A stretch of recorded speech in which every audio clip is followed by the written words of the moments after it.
Alhamdulillah hari ini saya melaporkan kepada Bapak Presiden atas arahan dan perintah Bapak Presiden.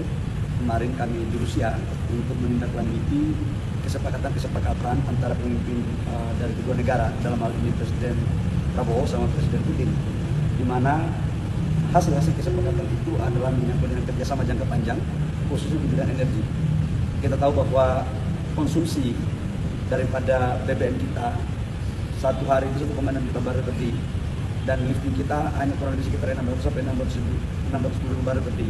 Kita masih impor kurang lebih sekitar 1 juta barel per day.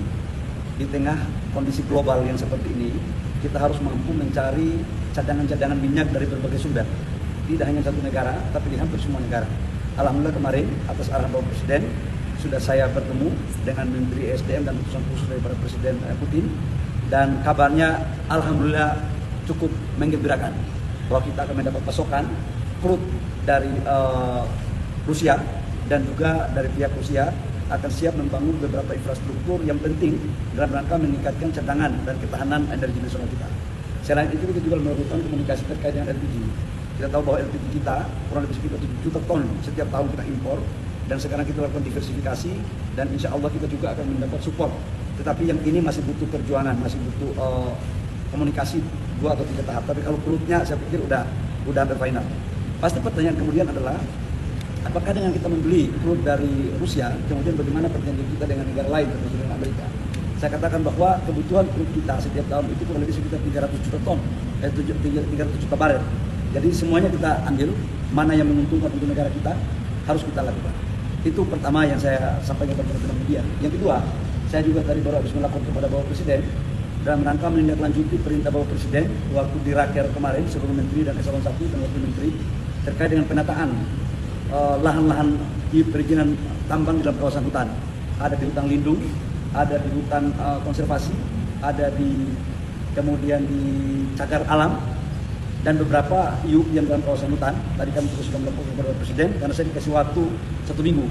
1 minggu berarti sudah 1 minggu kemarin dan minggu ini.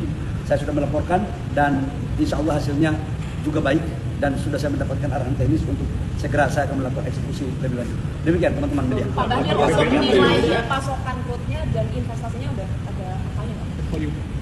Volumenya berapa? Volumenya saya nggak boleh, kan ada kesepakatan kami nggak boleh berbicara tentang volume, tapi saya ingin mengatakan bahwa Bapak Presiden selalu berpikir untuk bagaimana caranya agar ketersediaan kita 1 tahun itu harus tetap ada. Dan atas arahan Bapak Presiden itu saya menindaklanjuti untuk crude 1 tahun dari mulai bulan ini sampai dengan bulan Desember, insya Allah udah aman. Jadi kita nggak perlu risau, tinggal kita meningkatkan produksi daripada kilang kita. Harga itu tetap kita akan mencari harga yang terbaik. Yang jelas kita akan mencoba untuk tidak boleh lebih daripada harga pasar. Harga di bawah pasar itu jauh lebih baik, tapi minimal sama dengan harga pasar. Kalau untuk kerjasama storage dan kerjasama ini dilakukan ini dalam waktu jangka panjang ya. Jadi karena waktu kerjasama jangka panjang, jadi kita melakukan G2G, baik G2G maupun B2B, ya. Menyangkut dengan storage merupakan bagian daripada kesepakatan yang kemarin kita lakukan.